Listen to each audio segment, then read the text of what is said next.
Klima by Kristine Grace Natividad Tome. Illustrated by Winnie Abara. For Caris Celestine. Daddy, I'm ready for school!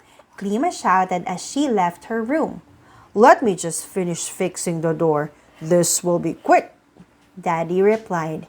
Klima watched her daddy open the toolbox and replace the broken doorknob. All done!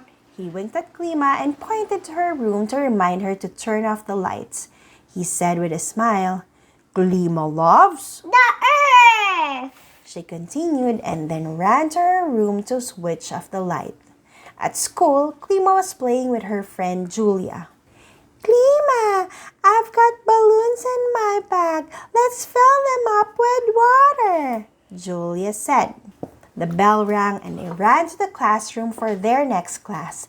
Klima left the faucet dripping.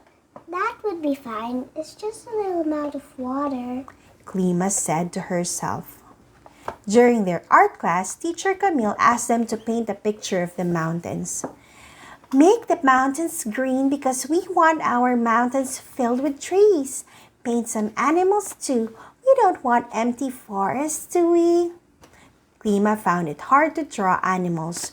She was getting frustrated. She crumpled her paper for the 10th time. Arg, this is hard, Klima exclaimed.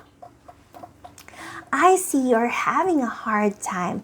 Can we take a break outside after you pick up the trash? Teacher Camille asked. Okay. Klima followed Teacher Camille. Do you know who left this faucet open, Klima? Asked Teacher Camille.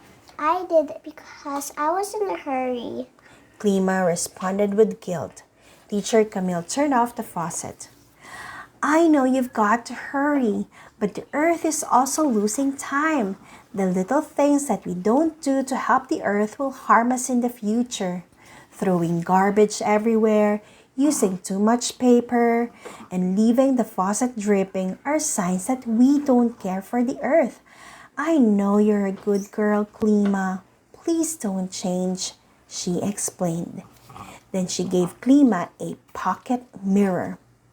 This will help you understand what can happen in the future. That night, Klima kept on thinking about what Teacher Camille said. She took the pocket mirror and looked at her reflection. Klima loves the earth, but... A bright light came out of the mirror and filled her room. When she opened her eyes, she saw herself in school wearing the same clothes she wore that day. It was as if she was watching a replay of her day. She was playing water balloons with Julia, leaving the faucet drip and throwing away papers on the floor. Then she suddenly grew up into a teenager but kept doing the same things. She turned into an old lady and still did the same things over again. She noticed that as she watched herself grow older, the world around her became hotter, drier, and sadder. What's happening? She thought. She saw the pocket mirror on the floor and picked it up. She looked at her reflection and a bright light filled her room once more.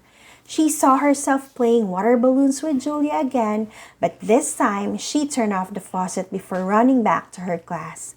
She went to the art class but only used one paper for her painting. She threw away her trash in the bin.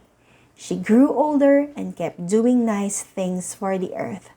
The world around her was bright and beautiful. Klima! Klima woke up to her mother's voice. You are sweating, my love. Are you having a nightmare? I think so, Mommy. Why must we love our planet? Klima asked. Our planet is going through a lot, Klima. It's now hotter than usual. We experience super typhoons, and the land is drier than before. This is called climate change, Klima's mom explained. Why did that happen? Klima asked. Because people did not take care of the earth. But don't lose hope. I am a scientist, remember? People like me find ways to help the earth get by. Have I told you what Mommy does for work? I just need to study rice. I do. I'm studying how to make rice live through the hot and dry weather. Other scientists studied how to make rice live with flood. She narrates. What? How? Klima was amazed. Remember Daddy fixing the door yesterday? He used a toolbox, right? Scientists also use a toolbox called biotechnology. These tools help us make stronger plants and animals so they can survive climate change. You're awesome, Mom. I can't wait to tell my friends about what you do. Klima told her mom. You are awesome too, Klima. You love the earth, and if we work together, our planet will not change that much. Klima's mom kissed her on the forehead. Go back to sleep now, my love, Klima's mom said as she left the room. Klima checked her drawer and saw the pocket mirror. She closed the drawer and turned off the lamp. Klima loves the earth, she whispered and closed her eyes with a smile on her face. Klima did not change.